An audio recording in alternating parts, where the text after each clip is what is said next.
Good morning, well, good afternoon. Excuse a bit of the beard. Been a very busy week. Welcome to Eat Clean, Stay Lean. So, we're entering week 7. Time's flying. Blue sky behind us, it's looking wonderful. Shirt looking baggy. Still a bit of a double chin. So, where are we up to? So, 3 weeks into May. Behind us. A couple of good things. So I'm now 21:13. Yeah, 21:13. So I've got a week to go, and I've already hit basically June's target for 21 stone. So let's have a look. So I'm still doing the Monday is the 5x5 weight training. Tuesdays is kettlebells. Wednesdays is the 5x5 weightlifting.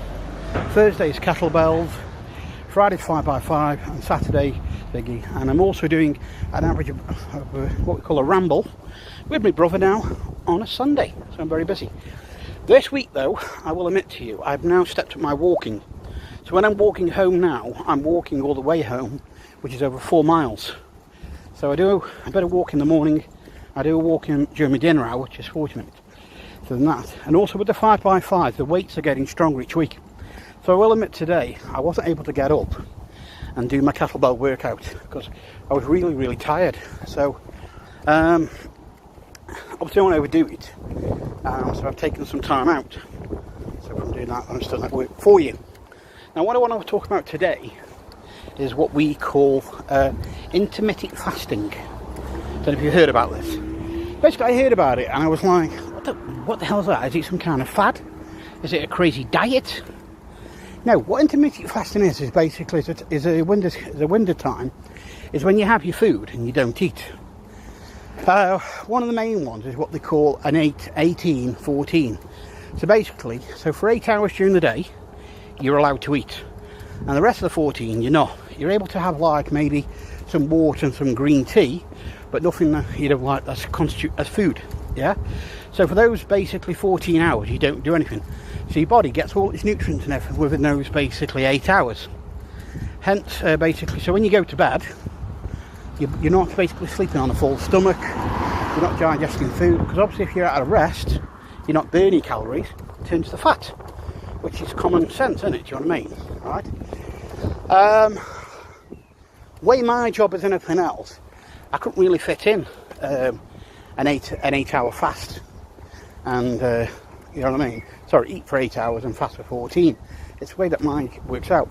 I am doing, theoretically, now, what you call a 13-hour fast. So my first food, my breakfast, is about 8 o'clock. So the last meal that I'm having is at 6 o'clock. So then for the next 13 hours, I don't eat. And I do this basically over Monday to Friday. That's my fasting. And what I found with this is basically is I get all my food done and everything else, and it helps in a couple of ways. Number one, it keeps your blood level low. It also helps with your weight loss, because obviously you're not sleeping on food. So basically, when your time goes food, your body's empty. So while your body's asleep, if it needs it has to draw from your natural energies. So fasting is a really good way of losing weight, but it's also getting you in a rigid routine. You know? And this is where a lot of people put the weight on. They have no time scale when they eat. So I'm always eating roughly about these times. I eat roughly about 8 o'clock, 10 o'clock in the morning, about 1 o'clock in the afternoon, then eat about 3, then eat about 5:30, between 5:30 and 6 o'clock. That's when I'm eating now, and that's it. And my body is adjusting through that, but sometimes obviously because I'm eating before I go home, and then I do a 4-mile walk.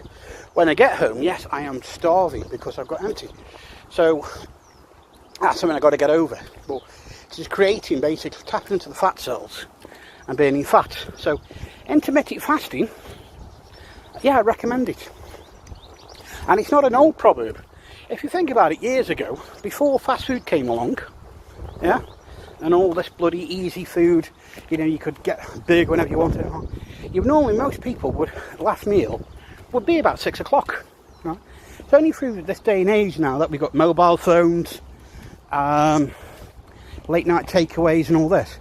But these sort of places where we crave this food are open, and they don't open till 5:30 or till 6, and that's when they start getting their customers, and they're open till 10, 11 o'clock. So it's quite easy for somebody who's at home, get some hunger pangs, look in the fridge, got nothing there, reach for the phone, delivery route, boom, your card details are there. Within 8 minutes, you got a curry at your door, piping hot, and you'll eat that curry, you'll enjoy it, it tastes bloody lovely. But are you going to go to the gym at that time of the night? No. Are you going to end up do an hour's walk to walk off those excess calories? No. So this is the thing, right? And what I say to people is if you eat at a deficit in the week and you control your weight, once you've got your weight off, when it comes to the weekend, if you wanted to eat late, you can. Because theoretically, a week, you're better at a deficit, you're better than an hour. So putting those out food is not going to affect you, because next week, it'll correct the balance.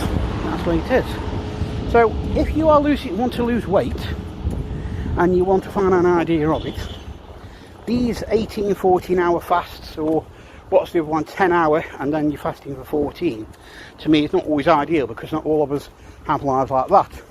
Mine's a bit normal. Mine's a standard 13 hour fast. That's where I work. I think that's still good. Still not within the 12 hour fast to call it, but it's 13. So by the time I get home and I've worked out and I go to bed, I've got no calories to carry to bed. Yeah. So I'm actually losing weight as I'm sleeping, because there's no weight to put on. That's great. So you're allowed to drink like green tea, which is drink green tea. Drink green tea. Yeah. Water's amazing, yeah.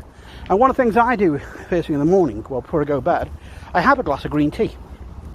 There's a drink that I'm going to start trying. I did try it, but I couldn't keep the thing. There's a drink that you can actually have an hour before bed. It helps you to sleep, and it also helps you to lose weight. It's green tea, it's honey, it's cinnamon, and a full lemon. So you basically put that all into the drink, and then you blend it all up, and you drink that. So what it does is basically help you to sleep, but it also helps you to burn fat, which is a really, really good fat burner. So, and that, my friend, is kind of things you should be looking at. So, update before I go. Sorry about yin and yanging.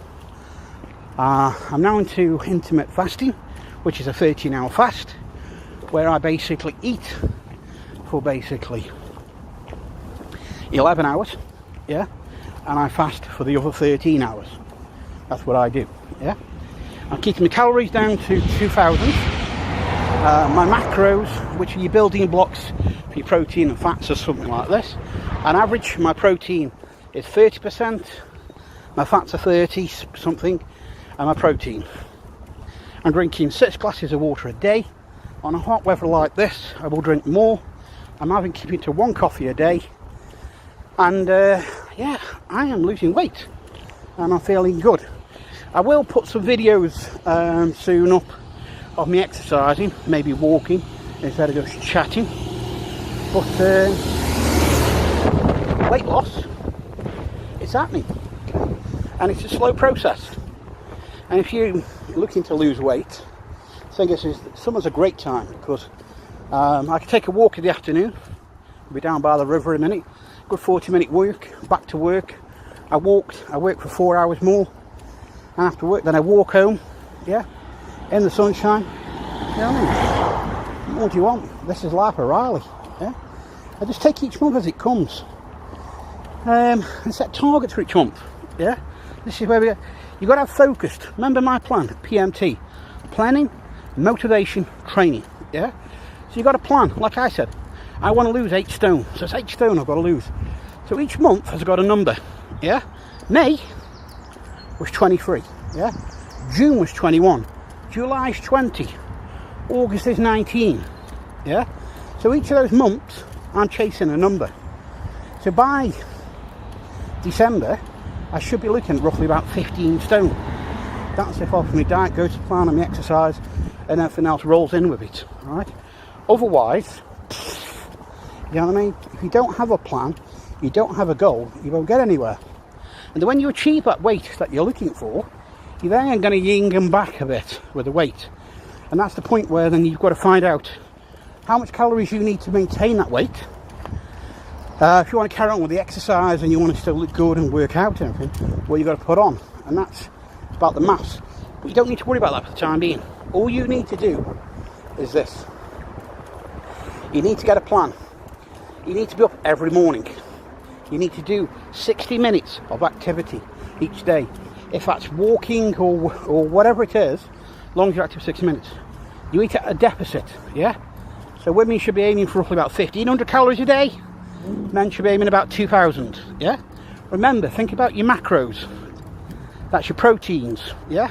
Your carbs and your fats, yeah? Aim for about 40% carbs, 30% proteins, 50% fats. It's that simple, really. As long as you do that, you're going to lose weight and you keep a deficit, right? And the weight will come off. Remember, 6 glasses of water a day, 1 coffee, yeah? And don't forget, celebrate every milestone. And when you lose weight, treat yourself now and then. If you've basically been good for 8 days and you see a jelly donut, as long as you're not eating out your 2,000 calories, have that donut, yeah? If you've been eating good for 10 days and you haven't gone over your calories and you want a beer, go have a bottle of beer, right? That's what it's about. Or if you were thinking about having a pizza, put that money to one side, okay? Then when you think about pizza again, put that money to one side. And then when you've lost the weight, all that money that you put to one side, which would be probably about 200, 300, 400 quid, you got your new wardrobe. How easy is that? So every time you had a hanking for a pizza, you put it in the fucking hunky jaw, yeah? You put that money away. So once you then achieve that overall weight loss, you've got money to go buy clothes. So there's 101 ways you can reward yourself. And that's the biggest thing about losing weight. People fail all the time being. Think with your head, yeah? Why am I losing weight? What is the end goal? What do I want to achieve? Why am I losing weight? Yeah? I'm losing weight because I am fat, and also it's a risk to my health. And also, I'd love to get to 15 stone because then I can look good in clothing. There's 101 reasons. I'm going on holiday next February, March, right? I plan this already. So when it comes to my weight loss journey, the year, I've got 3 more months to get myself in, really good condition, and I'm going to go on holiday. So I'm planning all the time being. New Year's, I'm going to be in Scotland for Hogmahay, and that's why I want to look good on that day, yeah? So set goals, and what you can do is work towards them. That's it. Anyway, probably rabbited on too much today, but the weather's out, good chit chat. Who wants to know more? Anyway, as Bob says to you, eat clean, stay lean, and thank you for watching again.